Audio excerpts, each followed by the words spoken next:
Hello dears. इस video में हम उन इंजेक्शंस के बारे में पढ़ेंगे जो बहुत ज़्यादा कॉमनली यूज्ड होते हैं। और इंजेक्शन के डोज, उसके रूट्स, यूजेस, साइड इफ़ेक्ट्स और कंट्राइंडिकेशन के बारे में पढ़ेंगे। तो शुरू करते हैं एनाल्जेसिक से। एनाल्जेसिक को हम पेन किलर्स भी कहते हैं, जिसमें हमारे पास आते हैं diclofenac sodium, paracetamol, morphine sulphate. Firstly diclofenac sodium, इसका डोज 75 मिलीग्राम पर 3 ml है और रूट इसका इंट्रामस्कुलर यूज ओनली, यानी हम इसे सिर्फ इंट्रामस्कुलर ही यूज करेंगे, आईवी के लिए नहीं है। अच्छा, इसके यूजेस क्या है? तो इसे हम एंटी पेन भी यूज करते हैं, जैसे कि जॉइंट पेन हुआ, मसल पेन या बोन पेन, और फीवर के लिए भी यूज करते हैं। साइड इफेक्ट्स: रीनल फेलियर काज करता है, कार्डियोमेगली, साइट निक्रोसिस, यानी जहाँ पर हम जो इंजेक्शन लगाते हैं वहाँ पर उस जगह में निक्रोसिस भी काज कर सकता है, और इंजेक्शन न्यूराइटिस, अगर नर्व हमसे लग गया तो न्यूराइटिस भी काज कर सकते हैं। Contraindication: it is not recommended for kidney failure patient, heart patient and pregnancy. Paracetamol injection, dose इसका 300 मिलीग्राम पर 2 मिलीलीटर है और रूट इसका बोथ इंट्रामस्कुलर और इंट्रावीनस है।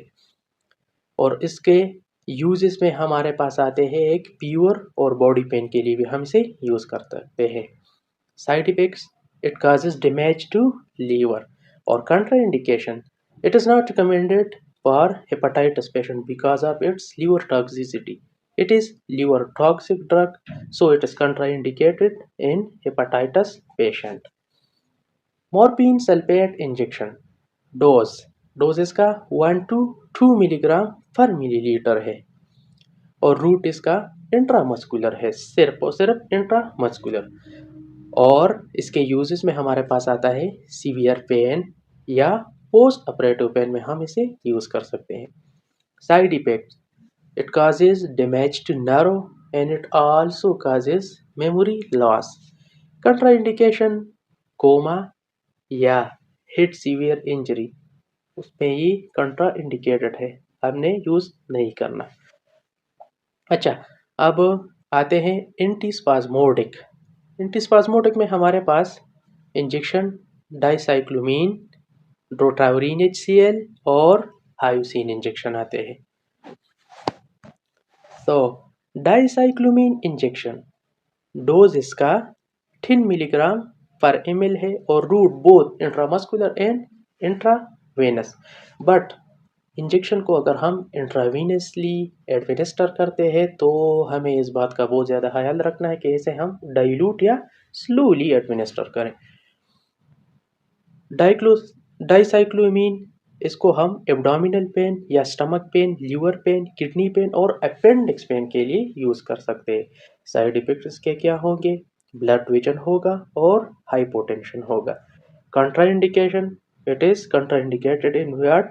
इन pregnancy, child under 7 years age and is OB, यानी shortness of breath. Drotaverine HCl, इसका dose 40 milligram पर 2 मिलीलीटर है और route both intramuscular and intravenous या आइस्ट्रेट। और इसे हम एब्डोमिनल पेन जैसे कि stomach, liver, kidney, appendix pain के लिए हम इसे यूज़ कर सकते हैं। साइड इफेक्ट्स में वही ब्लड विजन, हाइपोटेंशन या शॉर्टनेस ऑफ ब्रेथ। और कंट्राइंडिकेशन इसके आस्थमा और child under 7 year. Injection hyoscine, dose 4 milligram per ml or root both intramuscular and intravenous, and it is used for abdominal pain या female में जो menopause होता है after 45 years, kidney pain, liver pain, intestinal pain या child birth, after child birth. Side effects: it can causes dizziness, vertigo, dry mouth, restlessness, tachycardia। Contraindication इसके क्या होंगे?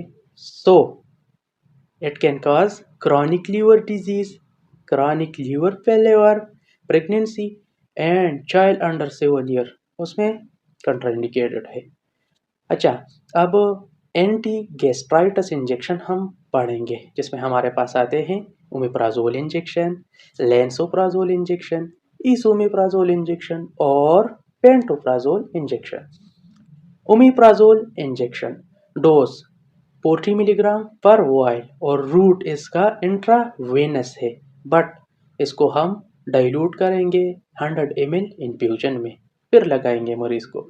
And it is use for stomach ulcer, stomach pain, intestinal pain, vomiting, digestion, H pylori, इसके लिए हम use कर सकते हैं.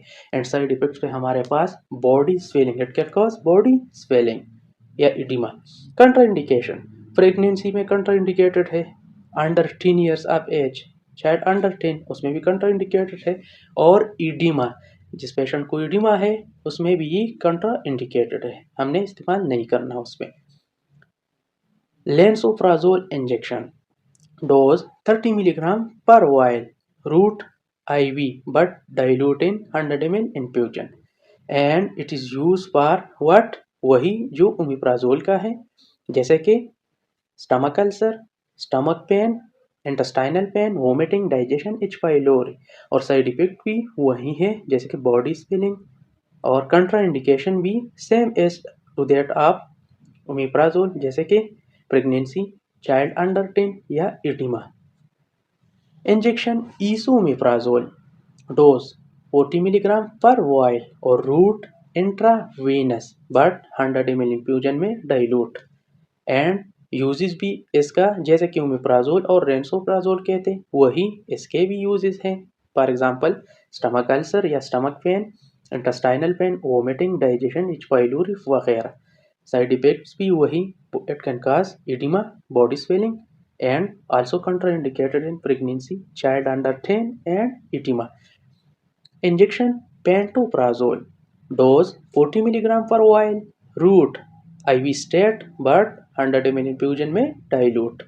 Side effects वही सेम जैसे कि ओमेप्राजोल और लेंसोप्राजोल के थे वही, उसके साइड इफेक्ट्स, यूजेस और कंट्राइंडिकेशन भी सेम है. अब एंटी इमेटिक या एंटी ओमेटिंग उन इंजेक्शन के बारे में पढ़ेंगे. So dimenhydrinate injection, ondansetron injection, metoclopramide injection. Firstly dimenhydrinate injection dose 50 milligram पर मिलीलीटर, रूट इंट्रामस्कुलर और IV but in dilute form. IV अगर यूज करेंगे तो डाइल्यूट फॉर्म जैसे कि 5 to 10 ml of water. And its use for Nazia and vomiting. Side effects, it can cause liver damage and asthma. और contraindication, pregnancy में contraindicated है, COPD में यानी chronic obstructive pulmonary disease में भी contraindicated है, और हेपेटाइटिस में भी contraindicated है. ऑन्डेंसिट्रॉन इंजेक्शन इसका डोज 2 मिलीग्राम पर ml है और रूट IM IV बोथ है, लेकिन IV डाइल्यूट. एंड इसको हम वोमिटिंग, जैसे कि अगर उस वोमिटिंग में जैसे कि एक औरत है और वो प्रेग्नेंट है, अगर फीमेल में प्रेगनेंसी है और वोमिट आती है तो ऑन्डेंसिट्रॉन इंजेक्शन को हम यूज़ कर सकते हैं. और नाजिया या पोस्ट ऑपरेटिव भी हम यूज़ कर सकते हैं.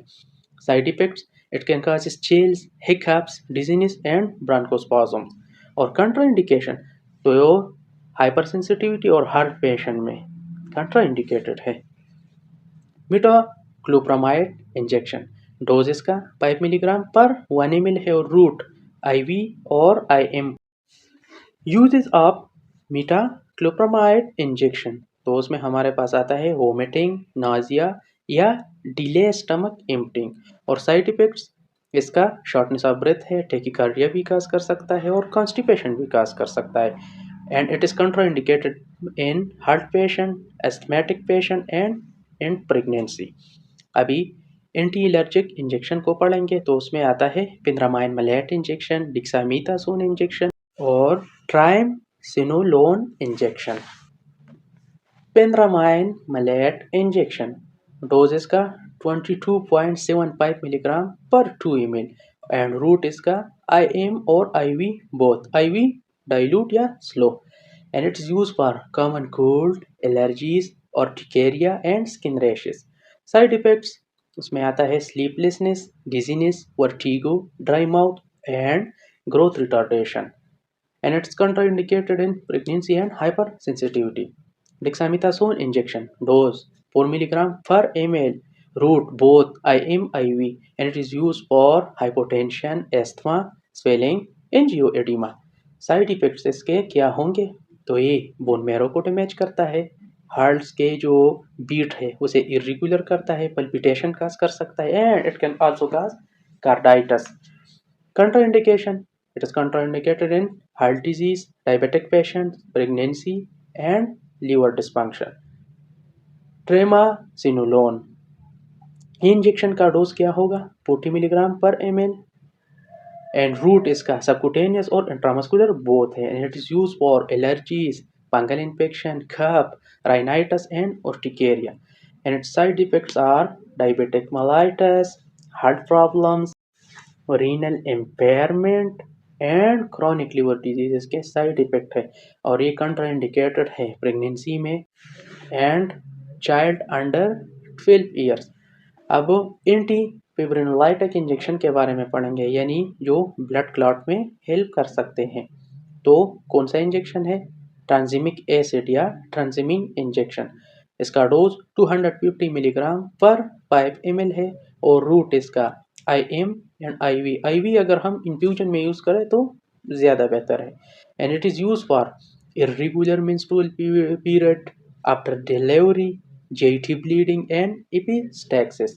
साइड इफेक्ट्स क्या होंगे? साइड इफेक्ट्स जो है ना ये हार्ट डिजीजेस कर सकता है एंड ब्लड डिसऑर्डर भी काज कर सकते हैं और it is contraindicated in hyper sensitivity reactions. So that's all about the video and उम्मीद करता हूँ आप सब लोगों को समझ आ गया होगा.